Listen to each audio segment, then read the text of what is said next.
महिला को कहीं ना कहीं आगे आना चाहिए। अगर जहाँ पर कहीं गलत हो रहा है उसका विरोध करके वो आगे आ सकती है।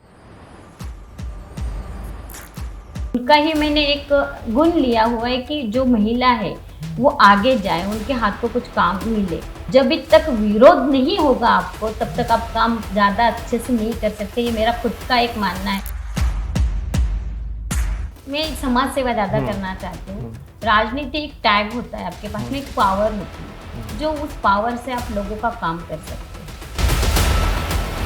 मेरा बेटा मेरी स्ट्रेंथ था, मेरा सब कुछ था, उसके देखकर मैं यहाँ तक आई हूँ। तो सामान्य महिला भी अगर आप में गुण है तो आप आगे जा सकते हैं।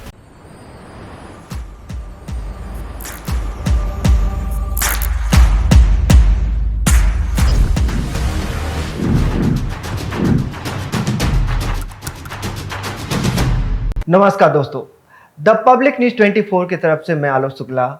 आज हम पहुंचे हुए हैं 9 मई में। जैसा कि आपको मालूम है, अपना शहर, अपने आमदार और अपनी नगर सेवक। आने वाले समय पर आगामी चुनाव होने वाले हैं। चुनाव को देखते हुए हर जनता जानना चाहती है कि उनके आने वाले उम्मीदवार कैसे हों और उनके उम्मीदवार से जो उनका जानकारी चाहिए कि उम्मीदवार आगे लड़कर क्या क्या काम करने वाले हैं और इससे पहले की प्लानिंग क्या है, साथ ही उनकी पर्सनल लाइफ में वो किस प्रकार उनका व्यक्तित्व है घर के साथ और समाज के साथ, हम आपको दिखाते हैं। तो आज हम आए हुए हैं विद्या ताई से मिलने के लिए, जो कांग्रेस की एक दमदार लीडर है। आने वाले समय पर वो चुनाव में किस प्रकार का काम है होने वाला है और जनता को उनसे क्या उम्मीद है, आज हम बात करने वाले हैं। तो नमस्कार विद्या जी, द पब्लिक न्यूज़ 24 में आपका स्वागत है। सबसे पहले जो मैं जानना चाहूँगा, ये अनकट वीडियो सीरीज़ है, इंटरव्यू है। आपके बारे में हम जानना चाहेंगे जनता की, आपकी जो स्कूल की लाइफ रही है वो कैसे रही है? सर, मैं एक छोटे गांव से छत्रपति शिवाजी महाराज के पावन महाराष्ट्र में मेरा जन्म हुआ है। जो मेरा जन्म स्थल है अंबड़, जिला जालना में आता है। मेरा जन्म 83 का है और मैं सर्वसामान्य घर से हूँ। लेकिन मेरे मम्मी पापा, मेरे चाचा, ये सब पॉलिटिकल्स में थे। उन्हें प्लस वो समाज कार्य भी करते थे। मेरे पापा और मेरे चाचा और चाची और मम्मी दोनों भी सरपंच, चारों भी सरपंच रह चुके हैं। कुछ उनसे ही मैंने ये सीखा है, राजकारण और समाजकारण दोनों भी। और स्कूल लाइफ मैंने एक म्यूनसिपैलिटी स्कूल से चालू किया था, जो मैंने 10th तक जेडपी स्कूल में पढ़ाई किया था और उसके बाद में 11th-12th मैंने प्राइवेट कॉलेज से किया था। जब भी मैं 7th स्टैंडर्ड में थी तभी मुझे ABVP छात्र भारतीय विद्यार्थी संगठन का मैं जिला अध्यक्ष थी। अच्छा, आपने स्कूल लाइफ से ही इसमें चुनाव लड़ना स्टार्ट किया था? चुनाव नहीं, डायरेक्टली मुझे चुना गया डायरेक्ट? हाँ, एक्चुअली मैं एक्टिव पहले से थी, एक थोड़ी सी बदमाश टाइप की लड़की थी। तो मतलब स्कूल टाइम में आपका व्यक्तित्व कैसा था कि मतलब चुलबुली होना, सीरियस होना, या किस टाइप का था आपका? नहीं, चुलबुली टाइप की थी। चुलबुला मतलब से मैं कहीं अगर आप गलत हो वो मैं नहीं देख सकती थी। तो स्कूल लाइफ में आपने जब चुनाव लड़ा था तो उसमें आपको क्या लगा था कि स्कूल में जब चुनाव होता है तो हर कोई चाहता है स्कूल की भलाई के लिए या छात्रों की भलाई के लिए काम किया जाए, तो आपने क्या कदम उठाया था स्कूल में? हाँ, एक्चुअली पहले छात्र भारतीय संगठन के मैं जिस स्कूल में, मेरे भाई और बहन मेरे से 10 साल से बड़े थे, वो भी वही स्कूल में पढ़े हुए थे। तो उनके बाद में मैं भी वही स्कूल से पढ़ाई किया। और भाई पहले वहाँ पर अध्यक्ष था, उसके बाद में वो जाने के बाद में उसकी ही कुछ एक्टिविटीज़ मुझ में थी, तो हमारे कुछ टीचर्स लोगों ने मुझे वहाँ पर अध्यक्ष बोलकर चुना गया था। और मेरा फर्स्ट प्रायोरिटी था कि जो मेरी छात्राएं, मेरी जो सहेलियाँ थी लड़कियाँ, उनको भी खेल में सहभागी करके लिया जाए, क्योंकि गांव जैसे शहर में लड़कियों को फुटबॉल खेलने के लिए नहीं दिया जाता था, क्रिकेट खेलने के लिए नहीं दिया जाता था, कबड्डी खेलने के लिए लेते थे, लेकिन ये दोनों चीज़ों के लिए नहीं लेते थे। तो जब भी फिर मैं संगठन में आई तो वो दोनों खेल मैंने वो लेडीज़ को खेलने के लिए प्राधान्य दिया। सर लोगों से झगड़ा किया, हमारी खुद का एक टीम बनाया था और हमारा टीम तालुका में हम विन हो गए थे और जिला पे भी हमने 2 टीम जीत गया था हमारा, एक टीम हम लोग हार गए थे। तो मैं आपसे जानना चाहूँगा कि जैसे समाज में दिन पर दिन चेंजेस होते रह रहे हैं, तो आपको जब आपके स्कूल टाइम थी तो आपके माता पिता क्या पॉलिटिकल लाइफ में आना या चुनाव लड़ने में सपोर्ट करते थे, या जो एक रूढ़िवादी सभ्यता होती है कि नहीं महिलाएं राजनीति में नहीं आ सकती हैं, पुरुष वर्ग को ही जाना चाहिए, ऐसा कुछ प्रॉब्लम फेस करना पड़ा नहीं, आपको? क्योंकि मेरी मम्मी और मेरी चाची दोनों भी सरपंच रह चुके थे, और ये भेदभाव कभी मेरे मम्मी पापा ने या मेरे भाई लोगों ने कभी नहीं किया। वो उस विचार के थे ही नहीं। अच्छा, आपको क्या लगता है कि जब आपका करियर जब आपने स्टार्ट किया चुनाव का और अभी तक की राजनीति सफ़र, आपको क्या लगता है कि महिलाओं के साथ में क्या उनको बदलाव करने चाहिए, और महिला सुरक्षा के लिए आपको क्या मानना है?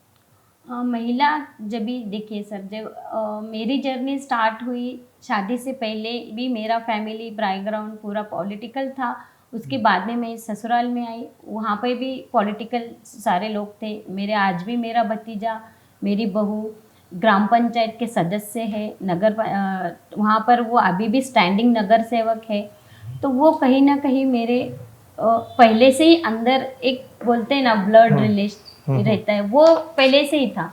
और जो आपने महिलाओं के चेंजेस के बारे में कहा, तो महिलाओं को कहीं ना कहीं आगे आना चाहिए। अगर जहाँ पर कहीं गलत हो रहा है उसका विरोध करके वो आगे आ सकती है।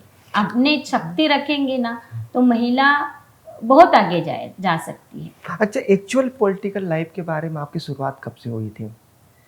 एक्चुअल पॉलिटिकल लाइफ में छात्र भारती संगठन की जब भी मैं 7th स्टैंडर्ड में अध्यक्ष बनी, जिला अध्यक्ष बनी थी, वहाँ से मेरी जर्नी स्टार्ट हुई। और जब मैं 12th में गई, कॉलेज में भी मैं छात्र भारती संगठन की, बाद में तालुका अध्यक्ष पे आई। उसके बाद में मैं शादी करके नवी मुंबई में आई। तो सावंत साहब, रविंद्र जी सावंत, इनके मार्गदर्शन से मैं कांग्रेस पक्ष 2009 में ज्वाइन किया। तभी से लेके आज तक मैं उनके साथ में हूँ, और उनके साथ में समाज कार्य और राजकारण दोनों भी उनके साथ में मैं कार्य करती हूँ। मैं ठाणे नवी मुंबई जिला युवती अध्यक्ष हमारे समाज की रह चुकी हूँ, जो 2014 से मैंने आज तक वो चालू रखा हुआ है। तो मेरा आप अगला सवाल रहेगा, समाज की आपने बात की, महिला विंग की बात की, तो अभी तक आपने समाज के लिए या महिलाओं के लिए या जो आम जनता है उनके लिए क्या-क्या काम किया हुआ है आपने? हाँ सर, मैं अभी जैसे कि रविंद्र जी सावंत से जुड़ी हुई हूँ 2009 से, तो मैं एक सर्वसामान्य घर से बिलोंग करती हूँ। मेरे दोनों फैमिली राजकीय है, लेकिन उन्होंने कभी एटीट्यूड नहीं दिखाया हुआ है कि हम ये वो है। तो महिलाओं को उन्होंने हमेशा प्राधान्य दिया हुआ है। और जो रविंद्र जी सावंत है, उन्होंने कामगारों को बहुत प्राधान्य दिया हुआ है। उनका ही मैंने एक गुण लिया हुआ है कि जो महिला है वो आगे जाए, उनके हाथ को कुछ काम मिले। तो महिलाओं के लिए मेरे यहाँ पे इस कार्यालय में गए 4 साल से लेके अभी तक क्लासेस चालू है, जो महिला सक्षम हो जाए, इसलिए कि उसमें देखिए मेहंदी क्लास है, पार्लर क्लास है, कुकरी क्लास थे, सिलाई क्लास थे, रंगोली क्लास थे, योगा क्लास थे। हर चीज के क्लास हमने यहाँ पर महिलाओं को दिए, फ्री दिए हुए, पूरे टोटली फ्री दिए हुए महिलाओं के लिए। जो उनके टीचर है वो प्रोफेशनल टीचर है, उनका फीस हम लोग पे करते, लेकिन महिलाओं के लिए हमने वो फ्री दिया।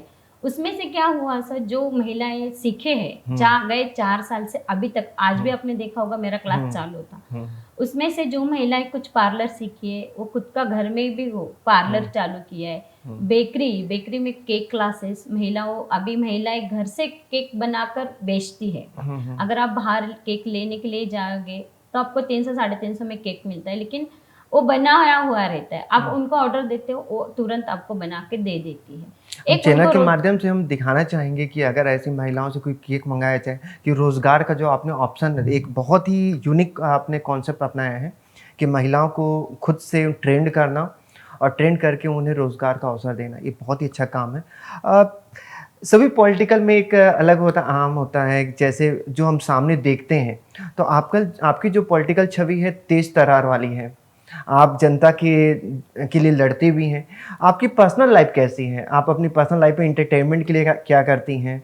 मेरे पर्सनल लाइफ में 2002 से यहाँ पर नई मुंबई में आई हूँ, और मेरे हस्बैंड एक्चुअली कुछ कारणवश 2014 में चल बसे। उसके बाद में मैं सिंगल पेरेंट्स, मेरा एक लड़का है, अभी वो 12th कर रहा है। वो भी बहुत शांत स्वभावी है और वो इतना मुझे सपोर्ट करता है, उसकी वजह से आज मैं यहाँ पर हूँ। देखिए, बच्चे अगर आपको सपोर्ट करते तो आप आगे जा सकते। सिंगल पेरेंट्स रहना बहुत मुश्किल होता है और वो महिलाओं को मैं एक आदर्श देना चाहती हूँ कि आप कहीं भी अगर सिंगल पेरेंट्स, बहुत सारी लेडीज है जो सिंगल पेरेंट्स है, वो टूट जाती है, बिखर जाती है, लेकिन जो सिचुएशन आती है उस सिचुएशन को फेस करके हमारे बच्चों के लिए हमें फेस करना है और उनके लिए जीना है और उनको आगे स्ट्रांग बनाने के लिए पहला हमें स्ट्रांग होना चाहिए। ये सब चीज़ें मैं खुद करती हूँ, खुद मैं कभी खुद को अकेला नहीं समझती हूँ, साहब मेरे साथ में रहते, अभी ये सब परिवार मेरे साथ में है, मेरा लड़का भी है, तो मैं कभी ऐसा खुद को अकेला नहीं समझती हूँ और मुझे परिवार में उसको देने के लिए बहुत कम समय मिलता है। मैं जो मॉर्निंग में बाहर निकलती हूँ तो शाम में कभी घर पे जाऊंगी मुझे खुद को पता नहीं रहता है। जैसे कि कोई वार्ड का पेशेंट आता है, कुछ भी होता है, अभी कल शाम में मैंने 11 बजे एक पेशेंट को एडमिट किया, साहब यहाँ पर थे नहीं, उनके मार्गदर्शन से मैंने उनको कॉल करके उनसे सब कांटेक्ट करके मैंने एक पेशेंट एडमिट किया। तो मेरा टाइमिंग नहीं मैं बता सकती हूँ, मैं घर कभी जाती हूँ। तो बच्चे को कंप्लेन नहीं होता कि आप राजनीति में हैं तो मुझे आप ज़्यादा टाइम नहीं दे पा रही हैं, या मुझे भी बच्चों का शौक होता है कहीं बाहर घूमने जाने का या मूवी देखने का या बाहर ट्रिप में जाने का, तो ऐसा कुछ आप टाइम निकालती नहीं, हैं? एक्चुअली मैं मेरे बेटे का बहुत धन्यवाद करूंगी कि मेरा बेटा इतना समझदार है। वो कहते हैं कि मम्मी आपको इस चीज़ का शौक है और आप इस चीज़ में पूरी तरह से जुड़ चुके हो, आप आपका देखो, आप मेरा टेंशन मत लो। तो उस वो जो ये बातें करता है तो उससे और मुझे उभारी आती है काम करने के लिए और एक हिम्मत आती है कि वो जो कहता है कि मम्मी आप मेरे तरफ मत ध्यान दो, आप जो कर रहे हो वो बहुत अच्छा काम कर रहे हो। बहुत कम लेडीज है जो ऐसा काम करते, तो वो एक लेडीज बोलकर लेडीज की तरह भी मुझे एक बहुत सपोर्ट करता है कि मम्मी आप एक स्ट्रांग लेडीज हो, एक स्ट्रांग मम्मी हो, एक स्ट्रांग पर्सन हो। ये सब उसके मुंह से जब भी मैं शब्द सुनती हूँ तो मुझे किसी की तारीफ सुनने से कोई या कोई मुझे गलत कहता है उससे मुझे कोई मतलब नहीं है, लेकिन जो मेरा बेटा मेरी तारीफ करता है उससे मुझे बहुत अच्छा लगता है। मेरा एक इसी से रिलेटेड सवाल, जैसे तारीफ और आपने बात की, तो आपको क्या लगता है कि राजनीति जो है इसमें आप काफ़ी टाइम से एक्टिव रही हैं, तो आपको जो आपके खिलाफ बोलते हैं या आपके बारे में कंट्रोवर्सी करते हैं या जो आपकी तारीफ करते हैं, आपको क्या सुनना ज़्यादा पसंद है?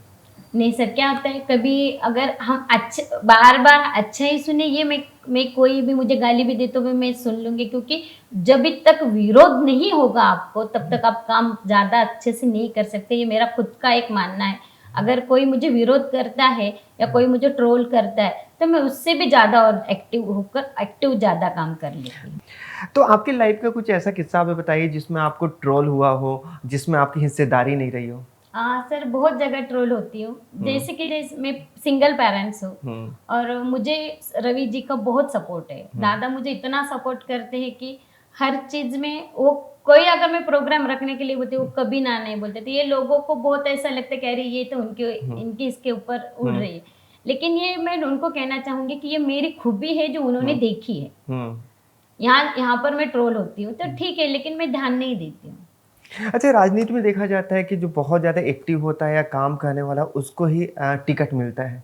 तो आपको क्या लगता है कि एक आम जनता जानना चाहती है कि अगर वो चुनाव में लड़ना चाहती है, सहभागी बनना चाहती है, तो कैसे आ सकती है शुरुआत इस राजनीति में? राजनीति में देखिए सर, मैं समाज सेवा ज़्यादा करना चाहती हूँ। राजनीति एक टैग होता है आपके पास में, एक पावर होती है जो उस पावर से आप लोगों का काम कर सकते हो, इसलिए वो राजनीति का एक टैग लगा दिया जाता है। लेकिन मैं खुद एक अपना व्यक्तिमत्व से मैं कहना चाहती हूँ कि मैं लोगों की सेवा करना चाहती हूँ, लेकिन वो किसी हिसाब से हो, जब तक आपके पास कोई पावर नहीं आता है तब तक आप नहीं कर सकते हो। तो वो पावर के लिए हम चुनाव लड़ना चाहते हैं और जीतना चाहते हैं कि महिलाएं भी कहीं सामान्य, आज मैं सामान्य महिला हूँ जो सांप की वजह से मैं यहाँ तक आई हूँ, तो सामान्य महिला भी अगर आप में गुण है तो आप आगे जा सकते हैं। अच्छा, आपने एक लाइफ का एक अहम पड़ाव पार किया है जहाँ पर मैक्सिमम लोग टूट जाते हैं या मैक्सिमम बिखर जाते हैं, उस पड़ाव को पार आपने कैसे किया? और महिला का जो आपने दिखाया है कि एक शक्ति, महिला कुछ भी कर सकती है, तो वो जो आपका बीच का सफ़र था उसके बारे में आप शेयर करें कुछ? हाँ सर, मैंने जो 2014 मेरे हस्बैंड जाने के बाद में सफ़र किया है वो थोड़ा सा मेरे साथ जो व्यक्ति जाता है चला जाता है, लेकिन उसके पीछे बहुत सारी जिम्मेदारी छोड़ जाता एक संघर्ष बहुत होता है। एक है। संघर्ष बहुत होता है, और एक लेडीज के लिए तो ज्यादा होता है। हम्म, जैसे कि फिर लेकिन मेरा बेटा मेरी स्ट्रेंथ था, मेरा सब कुछ था, उसके देखकर मैं यहाँ तक आई हूँ। और साहब का उसमें बहुत बड़ा योगदान है कि उन्होंने भी मुझे बहुत सारा मार्गदर्शन किया, और आज मैं उन दोनों की वजह से यहाँ पर हूँ, और मेरे मम्मी की वजह से। उन तीनों ने मुझे बहुत सपोर्ट किया, पूरा फैमिली सपोर्ट पूरा था। पूरा फैमिली ने सपोर्ट किया, और उन सब पूरे फैमिली की सपोर्ट की वजह से आज मैं यहाँ पर हूँ।